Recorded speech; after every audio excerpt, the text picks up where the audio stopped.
तर मंडळी आधी बोटोवा मग विठोबा.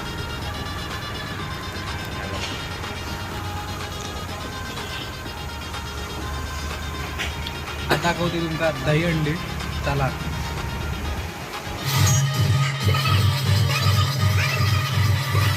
डॉनच्या चालीवर महाराष्ट्राचा डॉन आपल्या समोर येतोय. One and only Ankush Chaudhari.